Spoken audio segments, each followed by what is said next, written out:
اور پھر 60 سال گزر گئے، ساری رات مصلی پہ کھڑا رہتا ہوں، مجھے کبھی تھکاوٹ نہیں ہوئی، پھر کبھی تھکاوٹ نہیں ہوئی۔ تو داتا صاحب کہتے ہیں پہلے علم سیکھ، پھر اس کے بعد اللہ رسول سے پیار کر، اور پیار والی نماز پڑھ، مشقت والی نہ پڑھ، یعنی بوجھ والی نہ پڑھ کہ اب میری جان چھوٹ جائے تو میں بھاگ کے جاؤں، تم ادھر بیٹھو تو میں دوڑ کے نماز پڑھ کے آیا، یہ والی نماز نہ پڑھ۔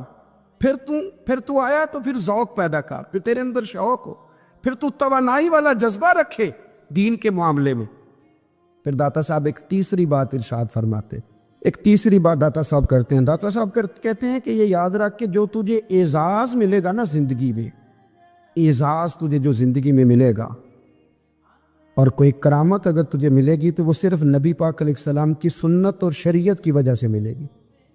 تو جتنے مرضی چلے کاٹ لے، وظیفے کر لے، کالا جادو، نیلا جادو، پیلا جادو، جو مرضی تو سیکھ لے، اگر تجھے کوئی اللہ شان دے گا تو صرف اس لیے دے گا کہ تو نبی پاک کے دین پہ عمل کرتا ہے۔ کس نے لکھا ہے؟ اللہ کرے آپ کو میں یاد کرا سکوں، اللہ کرے ایسا ہو جائے اور میری جماعت سمجھنے لگ جائے کہ داتا صاحب کہتے ہیں سنت شریعت پہ عمل کرنا چاہیے، اور میں کوئی ایسی چھپی چھپائی بات بھی نہیں کر رہا، اس کو چلا دے، کوئی ایسی چھپی چھپائی بات بھی نہیں کر رہا، کشف المعجوب دنیا کی ہر زبان میں اردو میں ملتی ہے، آپ لے کے دیکھ سکتے۔ داتا صاحب فرماتے ہیں اعزاز جو تمہیں ملے گا نا، اگر شان چاہتے ہو، وہ ہمارے نا بہت سارے ایسے لوگ ہیں جو کہتے ہیں کوئی ایسی چیز ہاتھ لگے، اعلیٰ دین کا چراغ ایسے گھسایا جائے اور فوری طور پہ پیر صاحب نے کہہ دیا تو ریل پیل ہو گئی پیسوں کی، تو میں کہتا ہوں یہ تو دین کا مزاج ہی نہیں، یہ تو دین کی طبیعت ہے ہی نہیں، یہ تو ذوق ہی نہیں دین کا، یہ طبیعت ہی نہیں، مزاج ہی نہیں۔ میرے عزیز داتا علی اجویری رحمۃ اللہ علیہ فرماتے ہیں تو سنت پہ عمل کر، شریعت پہ عمل کر۔ اللہ کا قرآن کہتا ہے قل ان کنتم تحبون اللہ فاتبعونی یحببکم اللہ، فرمایا اللہ کا قرآن کہتا ہے کہ جب تو نبی کریم کی غلامی کرے گا نا تو اللہ خود تمہیں اپنا محبوب بنا لے گا، اللہ خود تمہیں اپنا محبوب بنا لے گا، تو اور کیا چاہیے۔ داتا صاحب نے ایک بزرگ کی بات لکھی ہے جو تابعی ہے، تابعی اس کو کہتے ہیں جو صحابہ کے شاگرد ہوتے ہیں۔ ایک بزرگ کی بات لکھی جو تابعی ہیں، وہ فرماتے ہیں کہ ان بزرگوں کا طریقہ یہ تھا کہ وہ لوگوں سے چھپ کے نا پہاڑ کے پیچھے عبادت کرتے تھے، اور پوزیشن ان کی یہ تھی کہ کسی سے ملتے نہیں تھے، بالخصوص فجر کی نماز سے لے کر عصر کی نماز تک بکریاں رکھی ہوئی تھیں، ان کو چراتے رہتے تھے فرات کے کنارے اور نفل پڑھتے رہتے تھے۔ اس وقت کو ملنے بھی نہیں آتا تھا۔ ایک شخص بڑی دور سے ان کی شہرت سن کے آیا، میں نے تو ملنا ہے۔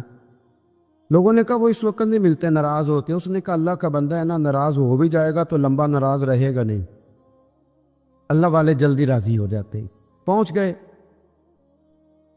اب وہ بابا جی نماز پڑھ رہے تھے تو کہتے میں نے عجیب منظر دیکھا کہ بابا جی فرات کے کنارے نماز پڑھ رہے ہیں اور ایک بھیڑیا ان کی بکریوں کی حفاظت کر رہا ہے۔ کہتے میں حیران رہ گیا کہ بھیڑیا تو بکریاں کھایا کرتا ہے اور یہاں چرا رہا ہے۔ کہتے میں جب گیا تو بابا جی نوافل میں مشغول تھے، مجھے دیکھ کے کہنے لگا اس وقت کیوں آئے؟ میں نے کہا حضور اگر آئے گیا ہوں تو پھر مہربانی کرے قبول فرما لے۔ میں بیٹھ گیا تو میں نے کہا حضور یہ بھیڑیا بکریاں چرا رہا ہے، بھیڑیا اور بکریے کی صلح کب سے ہو گئی؟ تو فرماتے ہیں لمبی تقریر نہیں، ہلکا سا جملہ، فرمانے لگے جب سے بکریوں کے مالک نے رب سے صلح کر لی ہے نا، تب سے بھیڑیوں نے بھی بکریوں سے صلح کر لی ہے۔ بکریوں کے مالک نے رب سے صلح کر لی، گناہ چھوڑ دیے، اس کی فرما برداری میں اب پھر اسے بکریاں چلانے کی ضرورت نہیں رہی، بکریاں نہ اب بھیڑیا چراتا ہے۔ کہتے ہیں میرے اوپر کپ کپی طاری ہو گئی بزرگوں کی بات سن کے، اور مجھے پیاس لگی اور خواہش آئی کہ پتہ نہیں اب بابا جی کچھ کھلائیں پلائیں گے بھی کہ نہیں، بابا جی کچھ کھلائیں گے بھی کہ نہیں۔ کہتے میرے دل میں خیال تھا تو بزرگوں نے نا ایک لکڑی کا پیالہ، ان کے پاس وہ غار میں بیٹھے تھے تو ایک چھوٹا سا پتھر تھا، اس کی ڈھلان بنی ہوئی، بابا جی نے اس کے نیچے لکڑی کا پیالہ رکھا، وہ رکھا ہی تھا تو وہ دودھ سے بھر گیا۔ کہتے انہوں نے مجھے دیا تو ٹھنڈا اور میٹھا دودھ، میری طبیعت خوش ہو گئی۔ بابا جی نے نا دوبارہ وہی پیالہ اسی جگہ رکھا تو شہد سے بھر گیا۔ 1000 سال پہلے داتا صاحب لکھ رہے ہیں، کہتے مجھے دیا، میں نے فوراً کہا، میں نے کہا حضور یہ دودھ تو گائیں بھینس دیتی ہے، پہاڑوں سے تو نہیں نکلا کرتا، اور شہد تو شہد کی مکھیاں دیتی ہیں، پتھروں سے تو نہیں نکلتا۔ یہ آپ کہاں سے نکال رہے ہیں؟ تو کہتے ہیں وہ قرآن مجید پڑھنے لگے. وَإِذِ مُوسَىٰ لِقَوْمِهِ، جب موسیٰ کی قوم نے ان سے پانی مانگا، فرمانے لگے موسیٰ کی نافرمان قوم پانی مانگے، حضرت موسیٰ پتھر پہ ڈنڈا مارے تو اللہ وہاں سے 12 چشمے جاری کر دے. جو رب حضرت موسیٰ کی نافرمان قوم کے لیے پتھر اور پہاڑوں سے چشمے نکال دیتا ہے نا، وہ محمد عربی کے غلاموں کے لیے پتھر اور پہاڑوں سے دودھ اور شہد بھی نکال دیا کرتا ہے. وہ بزرگ کہنے لگے بس بات یہ ہے کہ آج بھی ہو اگر ابراہیم کا ایمان پیدا تو آگ کر سکتی ہے انداز گلستاں پیدا. کہنے لگا حضور پہ میرے لیے بھی دعا کریں. آپ فرمانے لگے پھر دعا تو دعا نہ کرا تو مدینے والے کی غلامی شروع کر، تو نبی کریم کی غلامی شروع کر، تو رسول پاک کی غلامی شروع کر. ایک بات علم، پھر فرمایا اللہ رسول سے محبت، پھر فرمایا حضور کی غلامی. اس سے سارے مکاشفات کھلیں گے، اس سے سارے مشاہدات کھلیں گے، اسی سے کرامتیں ملیں گی، اسی سے مقبولیت ہوگی، اسی سے اللہ نبی کی بارگاہ میں درجہ ملے گا. پھر داتا صاحب آگے بڑھتے فرماتے ہیں فقر بھوکے رہنے کا نام نہیں. پورا باب باندھا ہے داتا صاحب. فرماتے ہیں فقیری بھوکے رہنے کا. اور کیا بات ہے، کئی دفعہ میں نے کشف المعجوب پڑھی، کئی دفعہ پڑھی، اللہ جانتا ہے، لیکن جب پڑھتے ہیں نا کوئی نہ کوئی نئی بات ہی ملتی. رات پڑھی تو ایک نئی بات سامنے آئی. داتا صاحب نے نا حضرت ابوبکر صدیق کا ایک قول لکھا ہے. حضرت ابوبکر صدیق اللہ کی بارگاہ میں دعا کرتے، کہتے یا اللہ مجھے پیسے زیادہ دے. اللہ اکبر، انداز لے کے داتا صاحب نے لکھا یا اللہ مجھے پیسے، اللہ مجھے مال زیادہ دے پر مالک مجھے مال کی محبت نہ دینا. عجیب دعا ہے بھئی یہ بھی، اللہ پیسے دے پر پیسوں کی محبت. اب داتا صاحب نے لکھا ہے ناراض ہونا ہوا تو داتا صاحب سے ہونا. داتا صاحب کہتے ہیں میں نے ایسے امیر دیکھے ہیں جن کے پاس دولت تو ہے پر انہیں دولت سے پیار نہیں. میں نے ایسے غریب دیکھے ہیں جن کے پاس پیسے تھوڑے ہیں پر پیسوں سے عشق کرتے. یہ داتا صاحب نے لکھا ہے. ناراض ہونا تو ان سے ہونا. میں نے ایسے امیر دیکھے ہیں دولت ہے پر دولت سے پیار اگر اللہ نے دی ہے تو انہیں بانٹنا بھی آتا ہے، انہیں سخاوت کرنا بھی آتا ہے، کھلانا بھی آتا ہے. لیکن کچھ ایسے غریب دیکھے ہیں پیسے تھوڑے ہیں اور اللہ جانتا ہے عشق بڑا ہے دولت سے، وہ جیب سے باہر نکالنے کو تیار ہے. یہ داتا صاحب نے لکھا ہے. فرماتے فقر اس کا نام نہیں کہ تیرے پر پیسے نہیں، دولت نہیں، بلکہ فقیری تو اس بات کا نام ہے کہ تجھے دولت سے پیار نہیں، تجھے دولت سے محبت، اس کا نام فقر ہے. تو میرے بھائی ہم لوگوں نے اپنے بزرگوں کو چھوٹے دائرے میں بند کر دیا. یہ ان کا دائرہ نہیں تھا. چلیں جی آگے بڑھتے. 5ویں بات داتا گانجی بخش علی اجمیری. 5ویں بات داتا صاحب فرماتے ہیں کہ اپنی زندگی میں نا فقیر درویش کسی دنیا دار کے سامنے ہاتھ نہیں پھیلاتا، اپنی سفید پوشی بچا کے رکھتا ہے، وہ ہاتھ نہیں پھیلاتا. میں نے آپ کو بڑی دفعہ وہ بات سنائی اور مجھے اس جملے سے عشق ہے. خواجہ قطب الدین بختیار کاکی کہتے ہیں میں ایک دن پھٹے کپڑے پہن کے اپنے مرشد حضرت خواجہ معین الدین اجمیری کے پاس گیا تھا تو خواجہ صاحب فرمانے لگے قطب الدین یہ کیا لباس پہنا ہوا ہے، یہ کیا؟ میں نے کہا حضور کیا ہوا؟ فرمانے لگے قطب الدین یاد رکھ فقیری اس طرح کی کرنا کہ بادشاہی معلوم ہو. کوئی یہ نہ سمجھے کہ بابے کو تو جوڑے کی ضرورت ہے اسے کپڑے نہ لے کے دے دوں. اس طرح کی فقیری کرنا کہ فقیری بادشاہی معلوم. یہ کیا بات ہوئی کہ رنگ روپ اس طرح کا اختیار کرنا کہ ترس آئے کہ چلو حضرت صاحب کو بندہ 500 دے ہی جائے مہربانی کر کے. یہ کوئی رویہ نہیں ہے دین کا. داتا گنج بخش علی اجمیری فرماتے ہیں اپنی ذات پر کبھی سوال کا دروازہ نہ کھولو. آپ فرماتے ہیں میرے مریدوں سے پوچھ لو میں نے دینے کا مزاج بنایا ہے، لینے کا مزاج ہے نہیں بنایا. فرماتے تھے اپنی ذات پر سوال کا دروازہ. کچھ لوگوں کی مجبوری ہوتی ہے قرض پکڑنا، قرض اٹھانا سنت ہے، ضرورت پڑ جائے تو قرض لینے میں منع. کچھ کی مجبوری ہے، کچھ کو شوق ہے. وہ اصل پیسے جو ہوتے ہیں وہ انہوں نے کونے میں رکھے ہوتے ہیں. اس سے 5,000 لے کے خرچ کر لیا، پھر دوسرے سے 5 لے کے اس کو دے دیا، پھر اس سے 5 جو لیا تھا پھر تیسرے سے لے کے اس کو دے دیا. یہ مزاج نہ بنائیں. جب سوال کا دروازہ کھول جاتا ہے تو پھر ساری زندگی دوبارہ بند نہیں ہوتا. مانگنا ہے تو اللہ رسول سے مانگیں، لوگوں سے مانگتے پھرنا، دنیا داروں سے سوال کرنا، اپنی ذات پر سوال کا. داتا صاحب نے پورا باب باندھا ہے، پورا باب. اور داتا صاحب فرماتے ہیں صوفیاء کی ایک جماعت ہے جو کہتی ہے ہم نے تو کبھی اپنی زبان پر دکھ بیان ہی نہیں کیے، ہر شے اپنے رب رسول کے حوالے کر دی، ہر شے اللہ رسول کے۔ اور داتا صاحب سے کہتے ہیں کچھ ایسے بھی ہیں جو دعا بھی نہیں مانگتے، لوگوں کے لیے مانگتے ہیں، اپنے لیے نہیں مانگتے۔ آپ دعا کیوں نہیں مانگتے؟ تو کہتے ہیں اللہ کو تو پتہ ہی ہے ہمیں کیا چاہیے، اسے تو پتہ ہی ہے۔ ایک بزرگ کی بات لکھی ہے داتا صاحب نے، میری جماعت میں نا مزاج ہے کرامتوں کا، مجھے وہ ساری باتیں بھی آتی ہیں کہ ایک بندہ کراچی سے آیا، داتا صاحب حاضری دی تو اس کی لاٹری نکل آئی، یہ بھی مجھے آتی ہے، لکھی پڑھی ہے میں نے، کتابوں میں ہے یہ بھی۔ ایک بندہ، یہ ساری باتیں نا آتی ہیں کرامتوں میں، بڑی ساری چیزیں لوگ بیان کرتے ہیں کہ میں وہاں آیا اور میں نے حاضری دی تو موج لگ گئی، یہ ساری باتیں آتی ہیں۔ ہمارے پرانے بزرگ اور بھی قصے سنایا کرتے تھے، ساری ہمیں چیزوں کا پتہ، پر جو عنوان ہے نا وہ حضرت شیخ ابو النور کہتے ہیں کہ ایک بندہ داتا صاحب کے مزار پہ گھوم رہا تھا، داتا 10 روپے دے، 10 روپے دے، 10 روپے دے، تو ایک بندہ بڑی دیر سے اسے دیکھ رہا تھا، وہ کہنے لگا داتا نے تجھے کیا دینا ہے، ادھر آ، میں اس نے 10 دیے۔ بندہ بڑا حسین تھا، ہنس پڑا، کہنے لگا داتا تیرے بھی صدقے جاؤں، دلانے لگا تو منکر سے ہی دلوا دیے، جو نہیں مانتا اسی سے دلوا دیے۔ وہ بڑا پریشان ہوا، میں اور چکر میں تھا، اس نے میرے اوپر ہی جڑ دی ہے بات، کہنے لگا داتا تیرے صدقے جاؤں۔ تو یہ ساری باتیں کتابوں میں موجود ہیں، لوگوں نے اپنے اپنے مشاہدات جو جس کے ساتھ پیش آیا اس نے بیان کیے ہیں، بہت ساری باتیں قابل بیان ہیں، پر جو عنوان ہے میں اس پہ رہنا چاہتا ہوں۔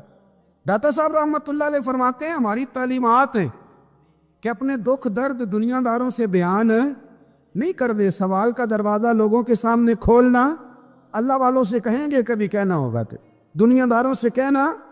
کہتے ہیں ایک شیخ احمد نام کے بزرگ تھے، ساری زندگی کسی کو کام نہیں بتایا، ساری زندگی بڑی مشکلات آئیں، پر کبھی اپنی ذات پر سوال کا دروازہ نہیں کھولا۔ ایک ایسی مشکل آئی کہ جو حل ہی نہیں ہوتی تھی، کسی نے ان پر کوئی الزام لگا دیا۔ ابو مسلم نام کا ایک بادشاہ تھا، اس کی حکومت تھی، اس نے پکڑ کے قید میں ڈال دیا۔ اب قید میں ہیں، جرم لگ گیا ہے، فرد جرم عائد ہو گئی ہے، جیل میں ہیں، لوگ کہنے لگے حضرت جی اپنی صفائی میں کچھ کہیں، اور مانے لگے ساری زندگی بندوں سے کچھ نہیں کہا، اللہ رسول کو پتہ ہے میں بے گناہ ہوں، مجھے کہنے کی ضرورت نہیں۔ داتا غانی بخش علی حجویری نے لکھا ہے، داتا صاحب کہتے ہیں تو یقین کامل تو پیدا کر، تو ایمان تو پختہ کر۔ داتا صاحب کہتے ہیں وہ ابو مسلم جو بادشاہ تھا وہ نیک آدمی تھا، اسے رات کو خواب میں نبی کریم کی زیارت نصیب ہوئی، اور حضور سید عالم صلی اللہ علیہ وسلم فرمانے لگے تو نے اللہ کا ایک نیک بندہ جیل میں ڈال دیا، ڈر نہیں آتا، وہ تو بے گناہ ہے۔ بادشاہ آدھی رات کو خود اٹھا، دادا صاحب فرماتے ہیں کسی گارڈ کو نہیں بھیجا، پولیس والے کو نہیں بھیجا، جیلر سے نہیں کہا، خود گیا، جا کے جیل کا دروازہ کھولا، دروازہ کھول کے اس درویش کو آزاد کیا، کہنے لگا بابا جاؤ مجھے پتہ چل گیا بے گناہ ہے۔ بابا جی سلام کر کے جانے لگے تو بادشاہ پھر آگے آیا، ہاتھ باندھے، ہاتھ چومے، کہنے لگا حضور آپ بڑے نیک ہیں، میرے لیے کوئی حکم ہو تو بتائیے گا، میرے لائق کو خدمت ہو تو بتائیے گا۔ تو شیخ احمد فرمانے لگے تجھے ابھی بھی سمجھ نہیں آئی، تجھے ابھی بھی نہیں سمجھ آئی؟ کہنے لگا حضور کیا؟ فرمانے لگا جو تہجد کے وقت تجھے اٹھا کے مجھے رہا کرنے بھیج سکتے ہیں وہ میری کوئی ضرورت باقی رہنے دیں گے؟ مجھے کوئی ضرورت پڑے گی کسی اور کو کہنے کی؟ جو تہجد کے وقت تجھے اٹھا کے بھیجتے ہیں کہ جا کھول جا کے دروازہ، وہ ضرورت رکھیں گے میری؟ ضرورت مجھے رہے گی کہ میں تجھے اور کوئی کام؟ ابھی بھی تجھے سمجھ نہیں آئی؟ تو داتا علی حجویری رحمت اللہ علیہ فرماتے ہیں اصل میں ہماری طبیعت ہے، ہم نے بندوں سے دل لگا لیا ہے، دل اللہ رسول سے لگاؤ، اگر کسی بندے سے لگانا تو اس سے لگاؤ جو اللہ والا ہو۔ آپ فرماتے ہیں کہ اپنی ساری خواہشات اپنے رب رسول سے، آپ فرماتے ہیں کہ اگر اللہ کے حوالے اپنی خواہشات کر دو گے تو رب تمہیں نا عام لوگوں سے زیادہ عطا کرے گا، عام لوگوں سے۔ اور پھر داتا صاحب نے آگے جا کے ایک چھٹی بات لکھی ہے، اتنا وقت نہیں ہے ورنہ کشف المحجوب کا تو ایک ایک صفحہ الٹتے جائیں تو کیا کیا چیزیں کھلتی چلی جاتی ہے۔ داتا صاحب نے لکھا ہے، داتا صاحب فرماتے ہیں اگر تو چاہتا ہے نا رب جلدی راضی ہو جائے، پھر اللہ کی مخلوق سے محبت کرنی شروع کرتے۔ اگر تو چاہتا ہے کہ رب راضی نہیں صرف جلدی راضی ہو، پھر اللہ کی مخلوق سے پیار کر۔ اللہ خود داتا صاحب اپنی بات کرتے ہیں، کہتے ہیں میں دریائے راوی سے گزر رہا تھا، یہ ایک اور جگہ آپ کی سیرت میں لکھا ہے، یہ کشف المعجوب میں نہیں ہے۔ راوی سے گزر رہے تھے تو داتا صاحب نے اکثر ٹینڈ کرا کے رکھتے تھے، کئی بزرگ ہیں جو سر پہ بال نہیں رکھتے، ٹینڈ کرائی ہوئی تھی تو کشتی میں گزر رہے تھے تو سامنے سے کچھ نوجوان بھی کشتی میں آ رہے تھے، تو آپ نے نا سر سے کپڑا اٹھایا، جب سر پہ کھجلی کر رہے تھے نا، یہ واقعہ اور بزرگوں کے بارے میں بھی کتابوں میں آتا ہے، داتا صاحب کے بارے میں بھی آتا ہے، سر پہ جب کھجلی کی نا تو بچوں نے ٹینڈ دیکھی تو ایک کہنے لگا تھا دیکھو بابے کا سر کیسے چمک رہا ہے، ایک نے مذاق کیا اور باقی ہنسنے لگے، پھبتیاں کسنے لگے۔ یہ اچھی بات نہیں ہوتی، یہ بزرگوں کے بارے میں یہ رویہ اللہ کو ناپسند ہے۔ اب وہ مذاق اڑا رہے ہیں تو داتا صاحب کے ساتھ مرید تھے جلال میں کہنے لگے حضور بد دعا کرے ان کے لیے، ذہن نہ لائے کہ یہ کوئی طریقہ ہے۔ داتا صاحب کہنے لگے کر دوں کہ حضور کر دے۔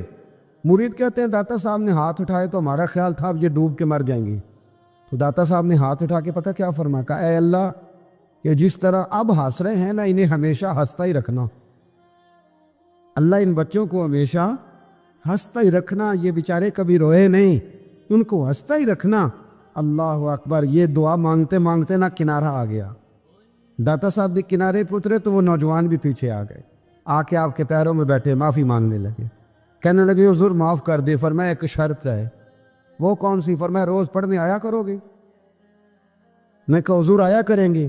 شیخ آپ کے خلیفہ ہیں، وہ فرماتے کہ عجیب ہے، میں ان کے ڈوبنے کی دعا کرا رہا تھا اور منظر یہ بنا کہ انہوں نے توبہ کر لی، داتا صاحب سے پڑھنے لگے، کوئی شیخ الحدیث بن گیا، کوئی شیخ القرآن بن گئے، پھر بہت بڑا درویش بن گیا۔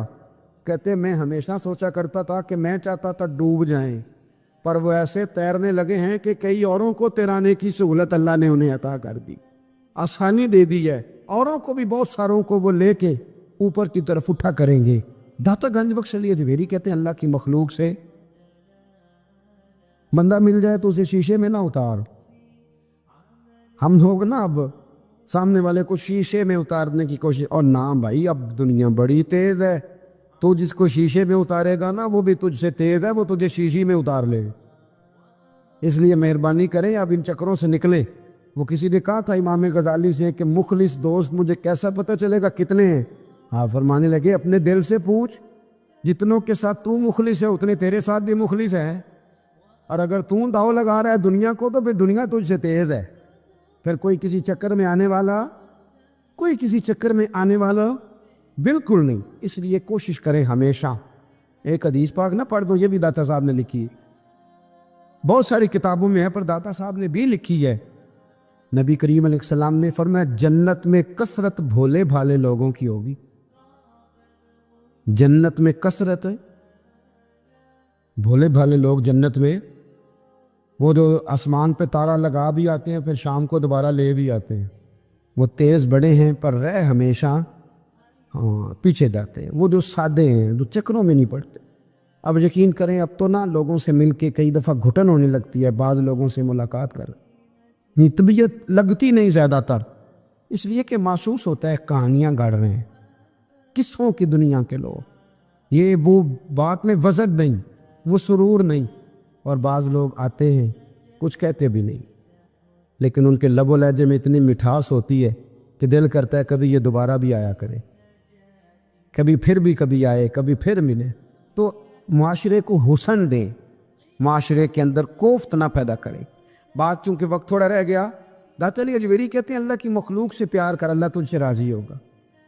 آپ نے دلیل کے طور پہ بنی اسرائیل کا ایک واقعہ لکھا۔ آپ فرماتے ہیں بنی اسرائیل کے اندر ایک شخص تھا جو پہاڑ کی چوٹی پہ عبادت کرتا تھا، لوگ اوپر چڑھ کے ملنے کے لیے آتے تھے، رستے میں ایک ڈھلان تھی، لوگ اس پر چڑھتے تو پاؤں پھسل جاتے، بہت سارے لوگ گر جاتے۔ ایک دن وہ شخص کہنے لگا اللہ اگر تو اسے نہ بناتا تو کیا ہوتا، ایسے بیکار بنا دی، رب ناراض ہو گیا۔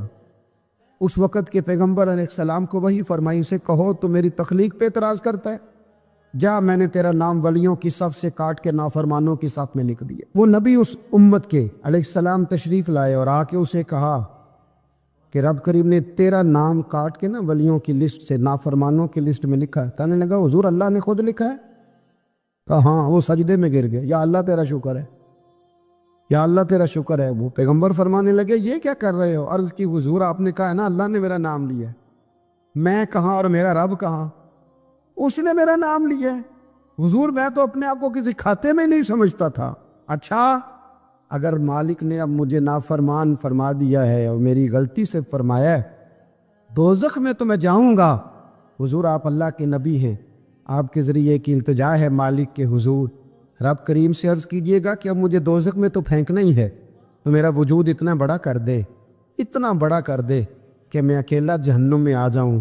میرا دل نہیں کرتا اللہ کا کوئی اور بندہ دوزخ میں جائے. میں چاہتا ہوں اتنے پیارے پیارے مخلوق پیدا کیے اس نے, کوئی جلے نہ, کوئی دوزخ میں جلے نہ. مجھے بڑا کر کے نا اکیلا بھر دے میرے وجود کو, میں اکیلا جلوں گا.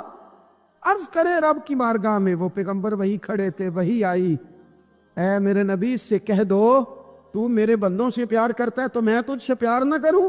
جا میں نے تجھے معاف بھی کیا, تیرے لیے جنت کا فیصلہ بھی کیا, اور قیامت میں جس کی تو سفارش کرے گا میں ان سب کو بھی جنت عطا کر دوں گا.